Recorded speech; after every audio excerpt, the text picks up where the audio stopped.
Bharat Coking Coal limited जो BCCL यानी Bharat Coking Coal limited कोल India की सब्सिडरी है। झारखंड के झरिया में और पश्चिम बंगाल के रानीगंज में इसके पास कोल माइंस हैं। भारत की सबसे बड़ी कोल माइन कंपनियों में से एक है।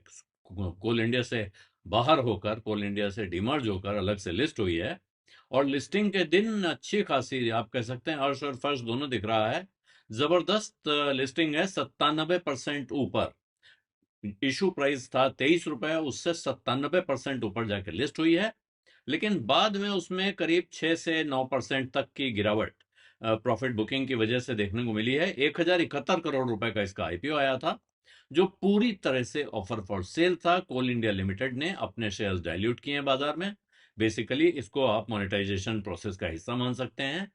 बीसीसीएल की लिस्टिंग से उसका वैल्यू अनलॉक होगा, एक ये मानना है। दूसरा, कंपनी को कुछ आज़ादी मिलेगी अपने काम करने के लिए, और कोल इंडिया को पैसा मिलेगा। कोल इंडिया को इससे लाभ होता है सीधे सीधे, प्रमोटर को फायदा दिया इसने।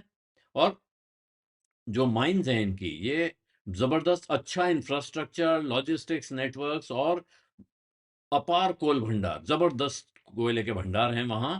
5 कोल वॉशरीज हैं इनकी। और वॉशरी के धंधे में, वॉशरी कैपेसिटी में ये लीडर है डोमेस्टिक मार्केट में। 13.65 million ton, 1 crore 36 lakh ton पर एनम का ऑपरेशनल कैपेसिटी इसकी है। और ये साथ में 3 नई वॉशरी लगा रही है, 7 मिलियन टन पर एनम वाली कैपेसिटी की। और जो इनकी मुनिदी वॉशरी है, एक 1.6 मिलियन टन पर एनम की, उसको ये रिनोवेट कर रहे हैं कैपेसिटी बढ़ाने के लिए। कुल मिला के कंपनी कोयला खोदने में और कोयले की सफाई करके उसको बाजार में बिकने लायक बनाने में, दोनों में मार्केट लीडर दिखाई पड़ रही है। और लिस्टिंग में दूसरा इनका एक और काम साथ में बड़ा खड़ा हो रहा है, जिसको कहते हैं CBM, coal bed methane project. वहां ये प्रोस्पेक्ट्स निकाल रहे हैं, क्योंकि जब कोयले की माइनिंग होती है तो वहां मीथेन गैस आमतौर पर निकलती है। और अगर अच्छी तरह से उसको जमा कर लिया जाए, संग्रह कर लिया जाए, तो कोल बेड मीथेन जो है, ये एनर्जी का एक बड़ा बहुत अच्छा सार्थक सोर्स बन सकता है। तो इस संभावना पर काम करने के लिए Bharat Coking Coal Limited BCCL ने झरिया कोलफील्ड में 2 इनके ब्लॉक्स हैं कोल बेड मीथेन के, वो आइडेंटिफाई किए हैं। और ये ब्लॉक करीब, जो पहला ब्लॉक है, 26 साढ़े 26 स्क्वायर किलोमीटर है, और जिसमें संभवतः 25,000 million cubic metre coal bed methane या मीथेन गैस मिल सकती है। जिसकी संभावना यह है कि वित्त वर्ष 2027-28 तक इसका प्रोडक्शन शुरू हो जाएगा।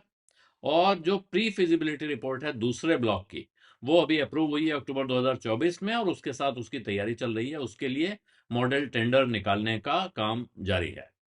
और अगर आप पिछला साल देखें, वित्त वर्ष 2024-25, तो बीसीसीएल ने करीब देश की डोमेस्टिक कोकिंग कोल प्रोडक्शन का 58.5% प्रोड्यूस किया था। आधे से ज्यादा, लगभग 60% मार्केट इसके कब्जे में है।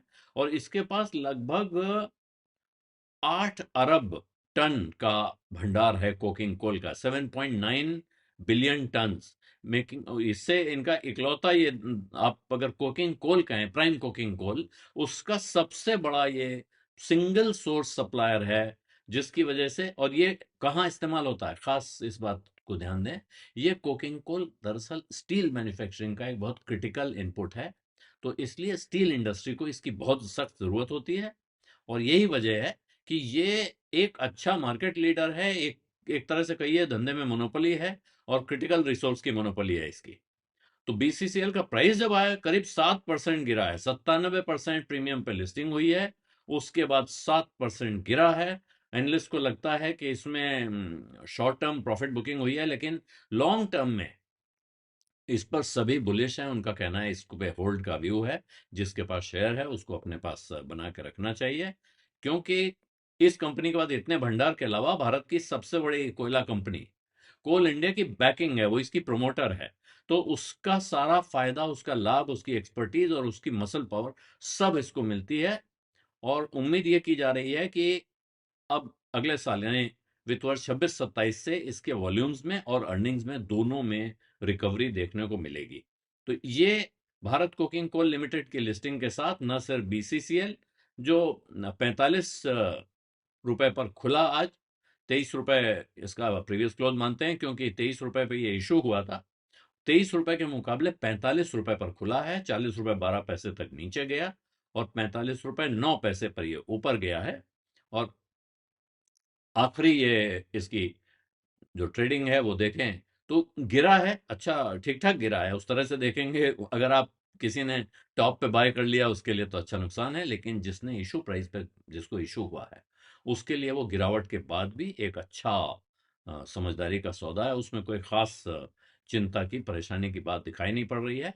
लेकिन अभी ये प्रॉफिट बुकिंग अभी यहाँ रहेगी, इसके आगे चलेगी कहना मुश्किल है। कंपनी का भविष्य कोई बहुत ज्यादा ऐसे फैक्टर्स पे निर्भर नहीं है कि उस पे लोगों को नजर रखनी है।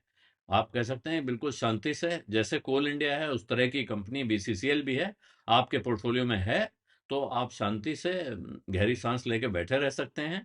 और बीसीसीएल के परफॉर्मेंस का न सिर्फ बीसीसीएल के जो सामान्य शेयर होल्डर्स हैं उनको या बीसीसीएल कंपनी को, बल्कि कोल इंडिया लिमिटेड पे इसका रिफ्लेक्शन आएगा। अगर इसका भाव बढ़ता है तो जो इन्होंने इशू किया है पोर्शन बाजार में, ये तो इसका जो भाव बढ़ेगा वो बढ़ेगा, लेकिन कोल इंडिया के पास इसकी जो बड़ी हिस्सेदारी है, भारत सरकार के पास हिस्सेदारी है, उसका वैल्यूएशन बढ़ेगा, जिसका फिर फल आपको कोल इंडिया के प्राइस में भी देखने को मिल सकता है।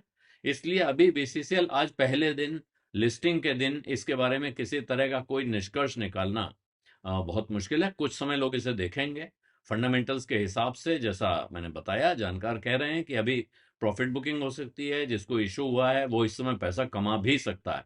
न सिर्फ लोगों ने कमाया है, बल्कि जो लोग चाहें, जो लोग लिस्टिंग प्रीमियम लेना चाहते हैं, लिस्टिंग में पैसा बनाना चाहते हैं, वो अभी भी उनके लिए मौका है कि वो इससे पैसा कमा के निकल सकते हैं। लेकिन अगर आप लॉन्ग टर्म के इन्वेस्टर हैं और आपको इशू पे मिला है, यानी 23 रुपए अगर आपका परचेज प्राइस है, तो जाहिर है कि ये एक लॉन्ग टर्म में होल्ड बनता है। इसको संभाल के रखेंगे तो आगे जाके अपने आप पे अपनी पीठ थपथपा सकते हैं, खुश हो सकते हैं किसी दिन।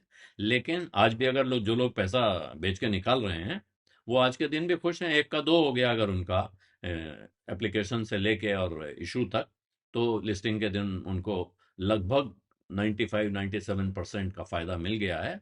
तो ये अपने आप में कोई कमजोर सौदा नहीं है।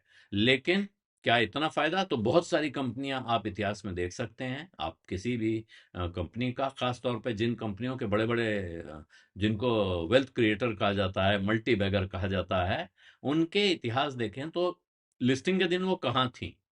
जिस दिन वो इशू हुआ था जिस प्राइस पे, उसके बाद उसकी लिस्टिंग कहाँ हुई, और उस लिस्टिंग में जिसने बेच लिया, क्या वो इससे कम खुश हुआ होगा जितना वो बीसीसीएल का शेयर आज 97% लाभ पर बेचकर खुश होगा?